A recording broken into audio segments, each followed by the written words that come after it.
Благодарам, подпредседателе, почитувани претеници, почитуван министер, почитувана македонска јавност. Денес зборуваме односно на дневен ред е предлог одлуката за изменување на одлуката за одобрување на продолжување на рокот за постоење на кризна состојба на територијата на Република Македонија заради заштита на јавното здравје во услови на постоење на пандемија прогласена од Светската здравствена организација од заразна болест COVID-19 предизвикана од вирусот SARS-CoV-2 и заради спречување од негово ширење во зголемен обем со што се загрозува безбедноста на здравјето на населението. Во Законот за управување со кризи предвидено е дека системот за управување со кризи се организира и остварува заради превенција и рано предвидување и управување со кризи, што представува ризик за добрата, здравјето и животот на луѓето, а се настанати од природни непогоди и епидемии. Пандемијата со COVID-19 го предизвика првиот голем тест на системот за управување со кризи во Република Македонија.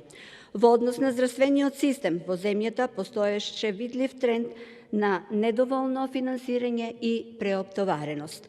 Во извештајот на Светската здравствена организација од 2019 година се забележува дека постои голем недостиг на лекари и медицински сестри, фрагментирани и нејасно поставени структури и севкупно отсуство на отчет во здравствениот систем надополнет со отсуство на обврзувачки стандарди за здравствените услуги. Оваа влада го остави здравствениот систем и здравствените работници голораки да се борат со пандемијата без ракавици, без маски, без дезинфекциони средства. Сето тоа беше недоволно. Единствено кои што беа добро опремени, тоа беа инфективните клиники, додека другите оделенија кобуреа со една маска, со еден пар ракавици за 24 часа.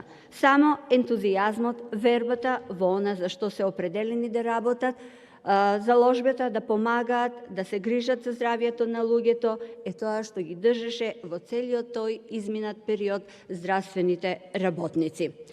Како резултат на тоа, свесни сме и кажуваат бројките.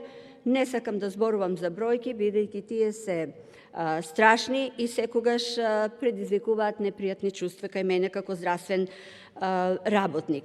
Се носеа избрзани мерки во однос на тоа кога беа вратени пред време и премногу рано хронични болните да се вратат на работа, мајките од породилно боледување, а при тоа не работеа со полн капацитет и градинките и беа родителите на децата приморани да се подпишуваат дека градинките се оградуваат од одговорност ако детето се разболи во градинката. Имаше носење на рестриктивни мерки кои беа секогаш задоцнети. Комисијата за заразни болести, наместо да биде професионална, одработуваше партиски желби и слушаше само како параван на власта. Немаше и конкретни ниту прецизни мерки. Се правеа популистички калкулации на сметка на здравјето на луѓето. Нити пак на време се набавија вакцините, имаше разни приказни, од таму ќе се набават, од друго место ќе се набават, а за тоа време нашиот народ одеше во соседна Србија и таму се вакцинираше. За несреќата да биде уште поголема, кога се чекаше да се набави, односно да се добие донација од соседна Грција на укажувањето на премиерката Ана Брнабик, тогаш се излезе вистината на виделина дека ние ги немаме регистрација за вакцината. И тогаш почна, и тоа на 1 февруари, дури 2021 година, значи сега во февруари, со измена на Законот за лекови и медицински средства се регистрираше вакцината.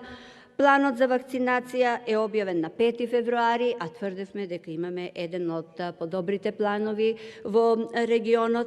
Предлогот за формирање на Национална комисија за имунизација во склоп на предлог Законот за изменување и дополнување на Законот за здравствена заштита, донесен на 10.2.2021 година, така да на се една ситуација, заедно со рестриктивните мерки, кога народот одеше по улиците со маски, а пак затоа во кафеаните се седеше без маска, натрупани, а посебно во објектите блиски до власта, кои што навечер имаше лумпување до касно навечер, со концентрирано на едно место голем број на млади луѓе, кои потоа беа како вектор за ширењето на ковид пандемијата.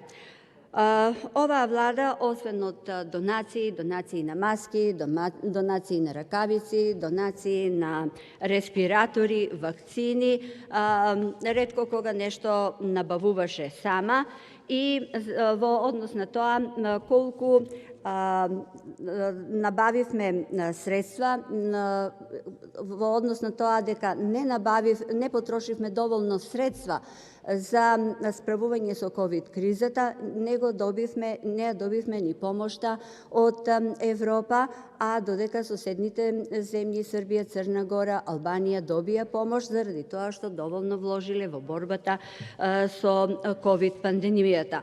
Понатаму и се каснеше со изградбата и на модуларните болници, така да Скопската клиника, инфективна клиника, ја доби во мај, и покрај тоа што доби швајцарска донација од швајцарската влада 200.000 франака, а таа беше почната незината изградба беше почната во мај, а пикот беше најавен за април месец.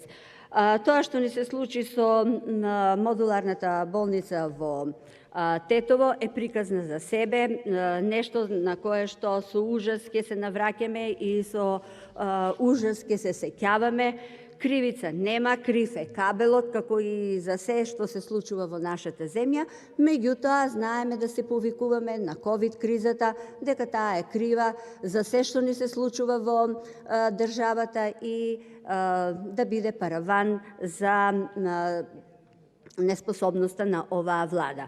Така што донесувањето на Законот за здравствена заштита, односно изменување и дополнување на Законот на здравствена заштита, владата предложи да дојде до изедначување на цените, односно да се прифати дел од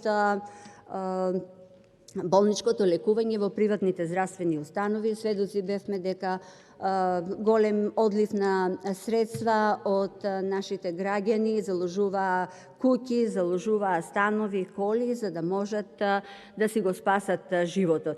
Значи, за болничко лекување владата предложи на покривање на средствата од фондот за меѓу 45.000 до 305.000 денари.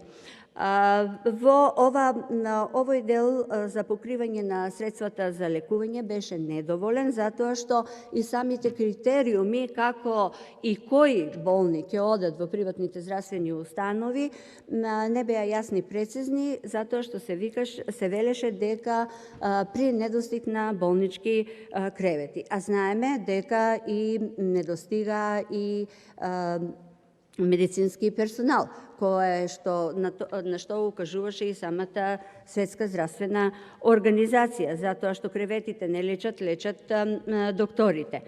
Нашиот предлог закон за изменување и дополнување на Законот за здравствена заштита, со кој што сакавме, тој беше одбиен, меѓутоа сакавме преку амандмани да помогнеме на граѓаните, бидејќи она што го предложи власта и што го усвои власта беше недоволно, а тоа е нашите предлози беа лекување на ковид болни во примерните здравствени установи да биде натоварна на фондот. Сите пациенти кои чекаат подолго за другите хронични болести или интервенции, да тоа ги остварат тие болнички лекувања во приватните, а при тоа фондот да ги покрие средствата и да не платат повеќе од 6.000 денари како партиципација за нивното лекување.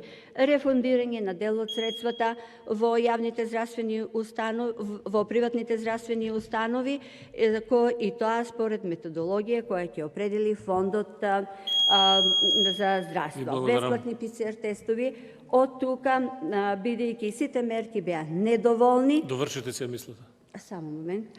Значи, сите мерки беа закаснети и недоволни, и сега предложувањето на новата кризна состојба, и јас, како што истакна колегата, не гледам каде би водело тоа, освен уште еден параван за власта да ја покрива својата неспособност. Има збор пратеник од Александар Велјановски. Повелете.